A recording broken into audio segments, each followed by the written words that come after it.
এবার সুপ্রিম কোর্টের রায়ে ফেসে গেলেন শুভেন্দু অধিকারী ও স্বরাষ্ট্রমন্ত্রী অমিত শাহ। হিন্দু মুসলিম বিভাজনের রাজনীতি কাল হলো শুভেন্দুর, ফের আন্দোলনের ডাক দিল ককরোজ জনতা পার্টি। আর আপনি যদি আমার এই চ্যানেলে নতুন হয়ে থাকেন তাহলে চ্যানেলটি সাবস্ক্রাইব করে পাশে থাকবেন। দিল্লির শিক্ষামন্ত্রীর গদি তো আগে উড়ে গেছে, এবার কি তাহলে পশ্চিমবাংলার মুখ্যমন্ত্রী শুভেন্দু অধিকারীর পালা? হিসেব করায় গন্ডায় বুঝে নিতে আজ রাস্তায় নেমেছে বাংলার আপামর সাধারণ জন। শুভেন্দু অধিকারী একটা মস্ত বড় ভুল করে ফেলেছিলেন। তিনি বুঝতে পারেনি এই প্রজন্মের তরুণরা কারো পরোয়া করে না। শুভেন্দু অধিকারী বুঝতে চাইছে না যেটা নরেন্দ্র মোদী বুঝে গেছে, এই দেশে আর হিন্দু মুসলমান করে পার পাওয়া যাবে না, বুনিয়াদ নড়ে গেছে। অতএব এই যে শুক্রবারিয়া বলছে এটা একটা নোংরা কথা, নোংরা মানসিকতার পরিচয়। এটা দেশের মানুষ মেনে নেবে না, হিন্দুরাও মানবে না, মুসলিমরা তো মানবেই না। ধর্মেন্দ্র প্রধানের পদত্যাগের পর এবার তাদের নজর সোজা স্বরাষ্ট্র মন্ত্রকের পুলিশ প্রশাসনের দিকে। খবর পরিষ্কার, যন্তর মন্তরে 36 দিনের টানা আন্দোলনের পর যে সমস্ত পুলিশ অফিসার ছাত্রদের উপর অত্যাচার চালিয়েছে এবার তাদের হিসেব নেওয়া হবে। কোথাও প্রতিবাদ আন্দোলন হলে যে নির্বিচারে লাঠিচার্জ করবে সেই ঘটনা ঘটতে পারে না। গতকালই অবজারভেশন ছিল সুপ্রিম কোর্টের। আজ সুপ্রিম কোর্ট বলছে যে যারা বাড়াবাড়ি করেছে, নিরীহ মানুষের উপর অত্যাচার করেছে, আইন তাদেরও বিচার করবে।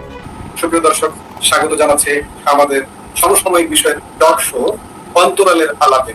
আর এই আলাপে আমাদের সঙ্গে যুক্ত হয়েছে এখন আর কেউ হিন্দু মুসলমানের কথা শুনতে চায় না, ওই প্যানপ্যানানি লোক পছন্দ করে না, হিন্দুরাও শুনতে চায় না। শুভেন্দু অধিকারী বুঝতে চাইছে না যেটা নরেন্দ্র মোদী বুঝে গেছে, এই দেশে আর হিন্দু মুসলমান করে পার পাওয়া যাবে না, বুনিয়াদ নড়ে গেছে। অতএব এই যে শুক্রবারিয়া বলছে এটা একটা নোংরা কথা, নোংরা মানসিকতার পরিচয়। এটা দেশের মানুষ মেনে নেবে না, হিন্দুরাও মানবে না, মুসলিমরা তো মানবেই না। আপনি হিন্দু মুসলমান বিভাজন করছেন, আপনার যে প্রতিশ্রুতি ছিল ডেভেলপমেন্ট, 7th পে কমিশন লাগু করবেন, এরিয়াস ডিএ আপনি দিয়ে দেবেন, আপনি যে সমস্ত মহিলাদেরকে যারা লক্ষ্মী ভান্ডার পাচ্ছিল তারা নাকি কেউ বঞ্চিত হবে না, সবাই নাকি অন্নপূর্ণা ভান্ডার পাবে, সেটা কোথায় গেল? আপনার কন্যাশ্রী রূপশ্রী কোথায় গেল? যুবকদের টাকা কোথায় গেল? আপনার শিল্প আনবেন কোথায় গেল? আপনি যে বলেছিলেন দুর্নীতিপরায়ণ লোকদের জেলে পুরবেন, সব তো আপনার পাশে বসে আছে, আপনার বিজেপিতে তাদের নিয়ে নিলেন। আর বিজেপি যারা করে মার খেয়ে জেল কেটে যারা বিজেপিকে দাঁড় করালো তারা এখন পাতা পাচ্ছে না, ওই তৃণমূলের লোকগুলোকে এনে আপনারা বিজেপি সাজাচ্ছেন। এবং এই মুখ্যমন্ত্রী স্বয়ং তৃণমূল থেকে এসছে, তাই তার সমস্ত বন্ধুদের নিয়ে আসছে, ওই ফিরাদ হাকিমকেও নিয়ে আসছে, তাহের খানকে, ইউসুফ পাঠানকে, খালিলুর রহমানকে, কাউকেই তো বাদ দিল না।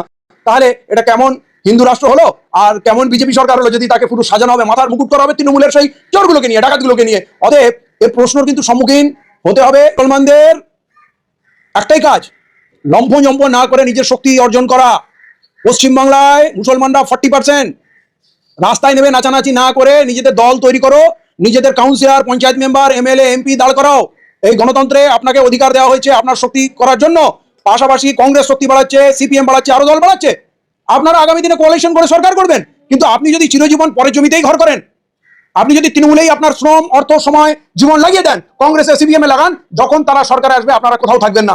অতএব আপনাকে আপনার সৎ নেতৃত্ব, সিপিএম কি করবে? আমাদের হারমাত বানাবে। তৃণমূল কি করবে? আমাদের গুন্ডা বানাবে। কংগ্রেস কি করবে? আমাদের লেঠেল বানাবে, কিন্তু আমাদের কেউ নেতা বানাবে না। অতএব নেতা হন, টেবিলে বসে একসঙ্গে আলোচনা করবেন। দেশ গড়ায় আপনার যেমন শ্রম আছে, অর্থ আছে, আপনার অবদান আছে, তাহলে নেতৃত্ব কায়েম করেন। অহেতুক কোনো দাবি নিয়ে রাস্তায় লম্পজম্প করবেন। আপনি কার কাছে গিয়ে প্রতিবাদ করবেন বলেন তো? আপনার প্রতিবাদ শোনার কেউ লোক আছে? আরে সিপিএম প্রতিবাদ করে, সরকারে ওদের অনেক লোক আছে। কংগ্রেস প্রতিবাদ করে, তার সরকারের শোনার লোক আছে। আর আপনি প্রতিবাদ করবেন, আপনি শুধু জেল আর লাঠি আর কেস খাবেন। কারো দেখে অনুকরণ করবেন না। আপনি দেখেছেন শিখরা কোনো আন্দোলন করে, খ্রিস্টানরা কোনো আন্দোলন করে, শিডুল কাস্টরা কোনো আন্দোলন করে, মতুয়ারা কোনো আন্দোলন করে? কাউকে রাস্তায় নামতে দেখেছেন? আমাদের মৌলবীরা, ওলেমারা শুধু আমাদের রাস্তায় নামিয়েছে বিভিন্ন ইস্যুতে আমাদের বিক্রি করে সরকারি সুবিধা নেওয়ার জন্য। সিদ্দিকুল্লাহ চৌধুরীও আর যত সংখ্যালঘু সমাজ আছে তাদের জীবনে কোনো এজেন্ডা নেই। কিছু একটা ইস্যু হলেই প্রতিবাদ করতে হবে, রাস্তায় নামতে হবে। আপনাদের ভিড় দেখে হিন্দুরা ভয় পেয়েছে, হিন্দুরা বিজেপি, আরএসএস, বজরং দল, বিভিন্ন দলে তারা সংগঠিত হয়েছে, কিন্তু আপনারা শক্তি আপনারা তৈরি করেননি।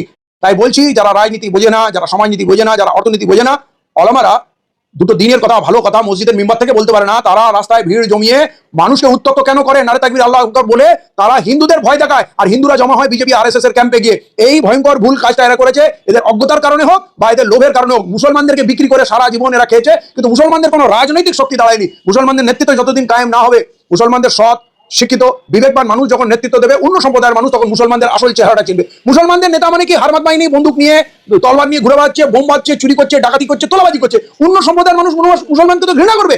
এই রাজনৈতিক দলগুলো মুসলমানদের ক্রিমিনাল বানিয়েছে। সেই রাজনৈতিক দলগুলোকে ত্যাগ করুন, নিজেদের রাজনৈতিক দল দাঁড় করান, এটা একমাত্র উপায়। পড়ুয়া বিক্ষোভে পুলিশের লাঠিচার্জের ঘটনা কড়া পর্যবেক্ষণ সুপ্রিম। যারা বাড়াবাড়ি করেছে, নিরীহ মানুষের উপর অত্যাচার করেছে, আইন তাদের বিচার করবে। কোথাও প্রতিবাদ আন্দোলন হলে যে নির্বিচারে লাঠিচার্জ করবে সেই ঘটনা ঘটতে পারে না। গতকালই অবজারভেশন ছিল সুপ্রিম কোর্টের। আজ সুপ্রিম কোর্ট বলছে যে যারা বাড়াবাড়ি করেছে, নিরীহ মানুষের উপর অত্যাচার করেছে, আইন তাদেরও বিচার করবে। পড়ুয়া বিক্ষোভে পুলিশের লাঠিচার্জ এবং কড়া পর্যবেক্ষণ। এই ঘটনার স্বাধীন নিরপেক্ষ তদন্তের প্রয়োজন রয়েছে। ঘটনার দায় কার নির্দিষ্ট না হলে তদন্তের কোনো মূল্য নেই, মন্তব্য সুপ্রিম কোর্টের প্রধান বিচারপতি সূর্যকান্ত। আদালতের করা অবজারভেশন গতকালই আমরা শুনিয়েছিলাম সুপ্রিম কোর্টের বিচারপতি পক্ষ থেকে অবজারভেশন ছিল যে কোথাও প্রতিবাদ আন্দোলন হলেই যে লাঠিচার্জ হবে তা কখনো হতে পারে না।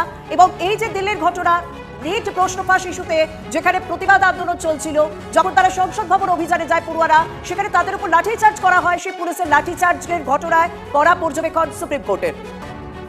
যারা বাড়াবাড়ি করেছে, নিরীহ মানুষের উপর অত্যাচার করেছে, আইন তাদেরও বিচার করবে।